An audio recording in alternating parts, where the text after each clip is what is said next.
Pues ya ven que la forma de abordar la pandemia es distinta según cada país.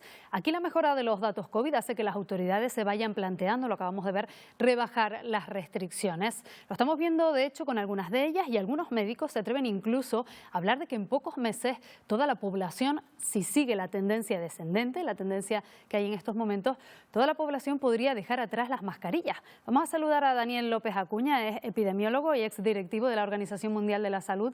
Buenos días, señora Acuña. Muy buenos días, ¿qué tal? ¿Nos daría usted un plazo de cuándo podríamos dejar de utilizar las mascarillas?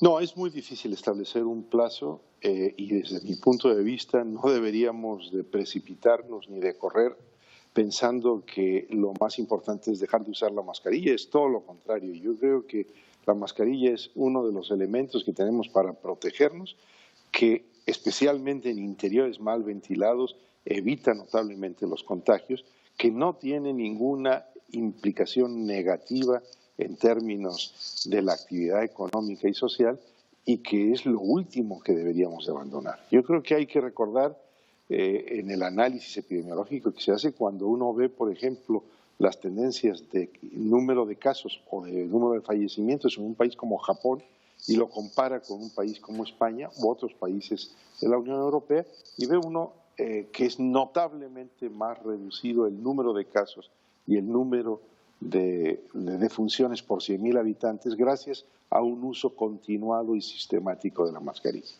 ¿Podría darse ese momento, que llegara el momento de retirarnos las mascarillas antes de que se diera por finalizada la pandemia? Y la segunda pregunta sería, ¿cuándo podría la pandemia terminar o levantar la Organización Mundial de la Salud esa categoría, digamos? Bueno, mientras exista una transmisión activa del virus, que el virus esté circulando mundialmente, mientras tengamos altas incidencias en los distintos países y tengamos todavía baja vacunación o cobertura vacunal, pues estamos lejos del fin de la pandemia. La pandemia no es más que la epidemia de COVID-19 presente en múltiples continentes en forma simultánea. Entonces, yo creo que deberíamos de quitar de nuestra mente esa idea de que estamos a punto de que la pandemia termine o se declare que ya es su final. No, mientras estemos teniendo lo que estamos teniendo, que es alto número de contagios, presión asistencial, que es todavía importante, y un número elevado de fallecimientos, tenemos un claro comportamiento pandémico. Yo creo que en estos momentos lo que tenemos que entender es que tenemos que ir adelante con dos grandes ejes para reducir la duración de esta pandemia y el impacto, la magnitud de esta pandemia. Tenemos que rematar la faena de la vacunación que no está rematada. En España tenemos 60% de los niños de 5 a 11 años vacunados con una dosis, nos falta alrededor del 40% y nos falta más del 80% con las dos dosis. Tenemos todavía más de 3 millones de personas que no están vacunadas con pauta completa de primera y segunda dosis, especialmente casi un 20% de la población entre 20 y 49 años, y esto hace que esas poblaciones sean susceptibles y que el riesgo de volver a tener alguna ola o tener casos o brotes importantes de COVID exista. Y todavía nos falta por completar los elementos de la tercera dosis, especialmente en la población de 20 a 40 años.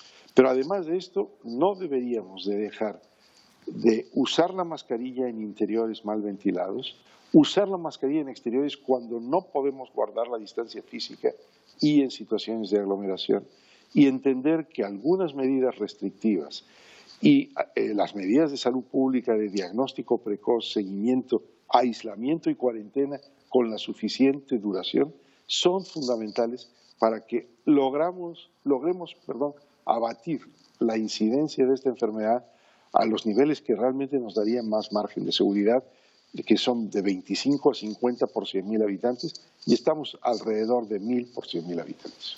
A lo largo de estos casi 2 años ha habido distintas variantes de la COVID-19 y, por ejemplo, la última, la Omicron silenciosa, de momento se está estudiando, parece que no sería más grave, sí más contagiosa. En el caso de que haya otras nuevas variantes, según ha advertido ya la Organización Mundial de la Salud, ¿podríamos saber cómo se van a comportar?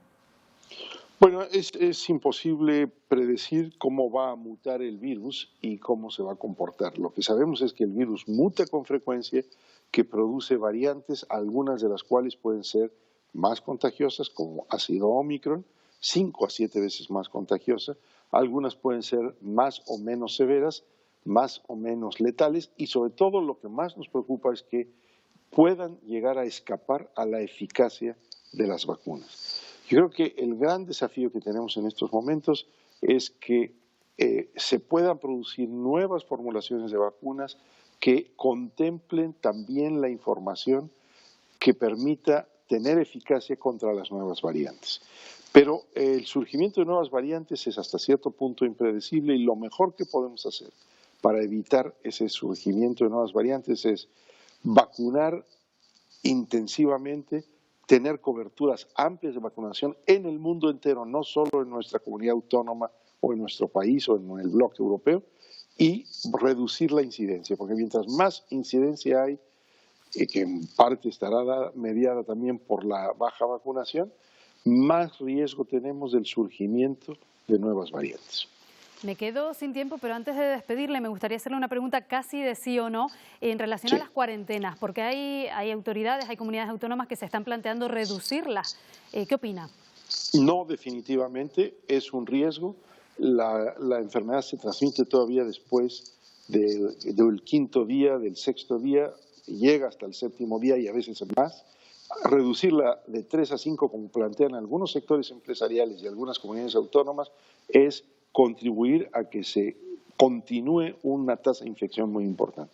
Daniel López Acuña, epidemiólogo, gracias por habernos acompañado este programa, este viernes en Buenos Días Canarias. Encantado, mucho gusto, buenos días.